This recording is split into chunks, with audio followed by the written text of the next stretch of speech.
தமிழ்நாட்டில் இருக்கக்கூடிய மிகவும் பிரசித்தி பெற்ற கோவில்களில் ஒன்றுதாங்க முருகன் கோவிலாகுங்க. முருகன் கோவில்கள் ஆறுபடை வீடுகளாக பிரிந்திருக்குதுங்க. முருகனின் ஆறுபடை வீடுகளில் ஒன்றுதாங்க பழனி மலையாகும். இந்த பழனி மலைக்கு அருகில் இருக்கக்கூடிய ஊர் கணக்கம்பட்டி ஆகுங்க. இந்த ஊரில் இருக்கக்கூடிய சித்தரை பற்றிய சுவாரஸ்யமான தகவல்களை தெரிஞ்சுக்கலாம். வீடியோவை ஸ்கிப் பண்ணாமல் முழுசாக பாருங்கள். சேனலை இன்னும் சப்ஸ்கிரைப் பண்ணலைன்னா சப்ஸ்கிரைப் பண்ணிக்கோங்க. கூடவே இருக்கிற பெல் ஐக்கானையும் கிளிக் பண்ணிக்கோங்க. ஜோதிட ரீதியாக உங்களுக்கு நிறைய சந்தேகங்கள் இருந்துச்சுன்னா இந்த வீடியோவுக்கு கீழே டிஸ்கிரிப்ஷனில் வராகி ஜோதிட நிலையத்தோட தொலைபேசி எண் கொடுத்துருக்குறேன். இந்த எண்ணுக்கு தொடர்பு கொண்டு பேசி பாருங்கள். உங்கள் வாழ்க்கையில் இருக்கக்கூடிய அனைத்து பிரச்சனைகளுக்குமே சரியான தீர்வு கிடைக்குங்க. வீட்டில் சண்டை சச்சரவு, திருமணம் ஆகாது இருந்தாலும் சரி, வீட்டில் எப்பொழுதுமே கஷ்டமான சூழ்நிலைகள் இருந்தாலும் சரி, மனக்குழப்பத்தில் நீங்கள் இருந்தீங்கனாலும் சரி, இந்த எண்ணுக்கு தொடர்பு கொண்டு பேசி பாருங்கள். உங்களுக்கு சரியான தீர்வு கிடைக்குங்க. வாங்க வீடியோக்குள்ளே போகலாம். உங்களுக்கு கணக்கம்பட்டி சித்தர் பிடிக்கும்னா ஓம் கணக்கம்பட்டி சித்தரே போற்று என்ற வாசகத்தை மறக்காமல் கமெண்ட் பாக்ஸில் கமெண்ட் பண்ணுங்கள். பழனி முருகன் கோவில் அருகிலிருந்து சுமார் 8 கிலோமீட்டர் தொலைவில் இருக்கக்கூடிய கிராமந்தாங்க கணக்கம்பட்டியாகும். இங்கு வாழ்ந்த மிக சக்தி வாய்ந்த மகான் பார்த்திங்கன்னா கணக்கம்பட்டி மூட்டை சாமி என்கிற சத்குரு காளிமுத்து பழனிசாமி சித்தர் ஆவாருங்க.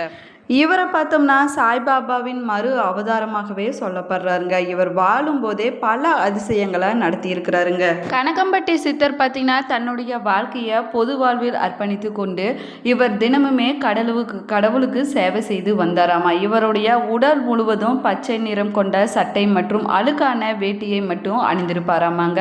அது மட்டும் இல்லாமல் இவர் ஒரு பெரிய மூட்டையை வைத்து கொண்டு தான் எப்பொழுதுமே இருப்பாராமா. அந்த மூட்டையை எங்கு போனாலுமே தூக்கி கொண்டு தான் போவாராமாங்க. அந்த மூட்டையை யாரேனும் தொட வந்தால் மிகவும் கோபமாக கத்தி அவர்களை திட்டி விரட்டி விடுவாராமா. கடவுளின் அனுகிரகத்தால் பல்வேறு வகையான அற்புதங்களை நிகழ்த்திய பிறகு ஜீவ சமாதி அடைந்து விட்டதாகவும் சொல்லப்படுதுங்க.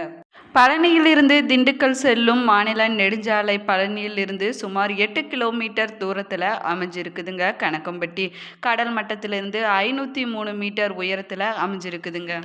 திண்டுக்கல் மாவட்டம் பழனி தாலுகாவுக்கு உட்பட்ட கணக்கம்பட்டி கிராமத்தில் அழுக்குமூட்டை சித்தர் ஜீவ சமாதி அமைஞ்சிருக்குதுங்க. இங்கு அவருடைய பக்தர்கள் ஆலயம் அமைத்து வழிபாடு செய்து வராங்க. மேலும் இவரை தரிசிக்க தினமும் ஆயிரக்கணக்கான மக்கள் அங்கு வந்து செல்வதவே வழக்கமாக வச்சிருக்கிறாங்க. இந்த ஆலயம் பார்த்தீங்கன்னா காலை 6 மணி முதல் மதியம் 1 மணி வரையிலும், மாலை 4 மணி முதல் இரவு 8 மணி வரையிலும் திறந்திருக்குங்க. காலை 7 மணிக்கு சிறப்பு மண்டல பூஜை நடைபெறுங்க. கணக்கம்பட்டி சித்தர் பார்த்திங்கன்னா எந்த நேரமும் பரட்டை தலையுடனும் அதற்கு மேலே ஒரு துண்டை வைத்து தலப்பா கட்டி இருப்பாராமாங்க. இவர் பழனி மலையில் இருக்கும் அனைத்து கோவில்களையும் சுற்றி வருவாராமாங்க. ஆரம்பத்தில் இவரை பார்த்த ஊர் பொதுமக்கள் அனைவரும் இவர் ஒரு பைத்தியம் என்று கல்லால் அடித்து விரட்டி இருக்கிறாங்களாம். இவர் பார்த்திங்கன்னா அழுக்கு மூட்டையை கையில் வைத்து கொண்டே சுற்றிட்டு வருவாராமா. இவரை பழனி சுற்று வட்டார பொதுமக்கள் அனைவரும் இவரை மூட்டை சாமியார் என்று தான் கூறுவாங்களாம். பழனி மலையில் 2 பெரிய மலைகள் இருக்குதுங்க. அதில் ஒன்று பழனி முருகன் கோவில், மற்றொன்று இடும்பன் கோவில் ஆகுங்க. அவர் அந்த இடும்பன் கோவிலில் தான் பல வருஷங்களாக வாழ்ந்து வந்ததாகவும் சொல்லப்படுதுங்க. அதற்கு பிறகு பழனி மலைக்கு அருகில் இருக்கக்கூடிய கணக்கம்பட்டி என்ற ஊரில் சுற்றி வந்ததாகவும் சொல்லப்படுதுங்க. அப்போது ஒரு நாள் மரத்தடியில் அமர்ந்திருந்த போது அந்த வழியே சென்ற கார் ஒன்றை வழி மறித்ததாகவும் சொல்லலாங்க.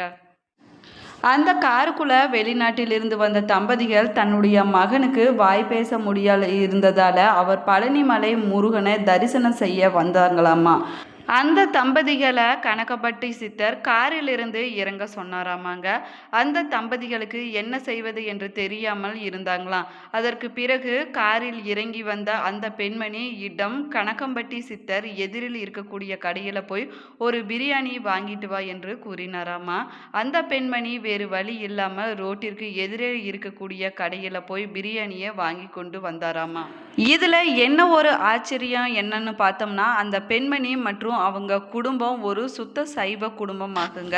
அந்த பெண்மணிக்கு பிரியாணி சுவை பிடிக்காம மூக்கை பிடித்து கொண்டு அந்த பிரியாணியை வாங்கி வந்தாராமா. பிரியாணி வாங்கி வந்த பிறகு கணக்கம்பட்டி சித்தர் இந்த பிரியாணியை உன்னுடைய மகனுக்கு கொடு என்று சொன்னாராமா.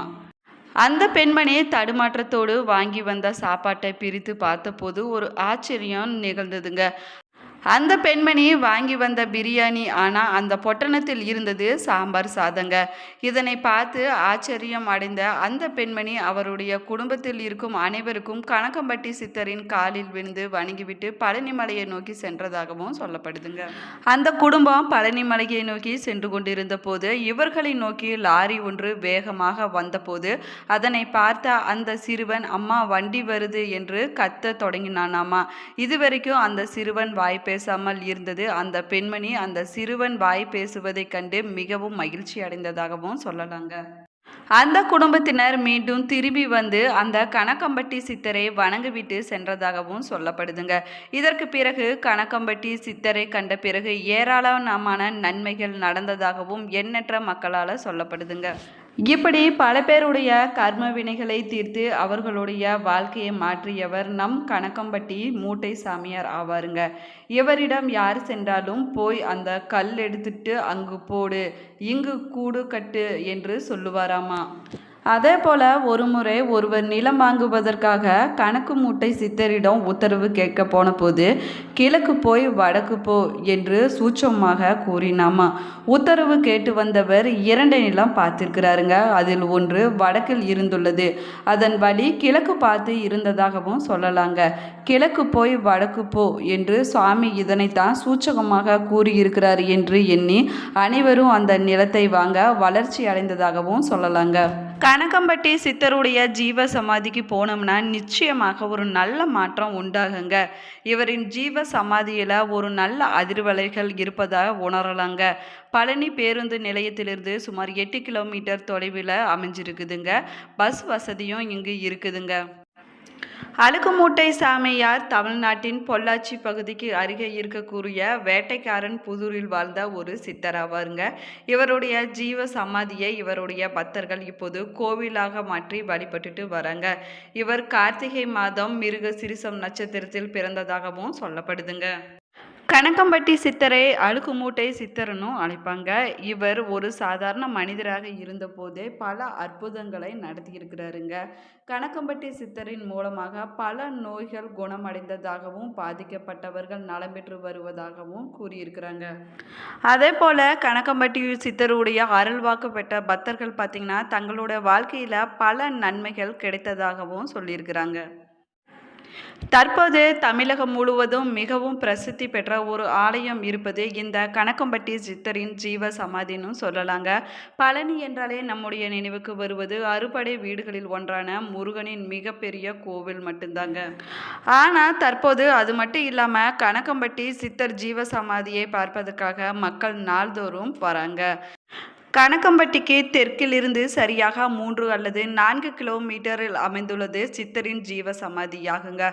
ஆரம்பத்தில் சித்திரைக்கான சில பக்தர்கள் மட்டுமே அங்கு வந்துட்டு இருந்தாங்க.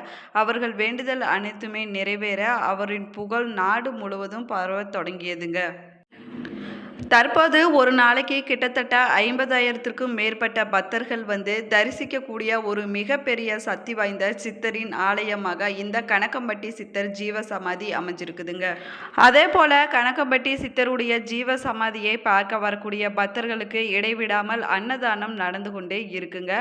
ஒரே நேரத்தில் 1000 வாகனங்கள் நிறுத்தக்கூடிய அளவிற்கு இங்கு இடம் அமைக்கப்பட்டு இருக்குதுங்க.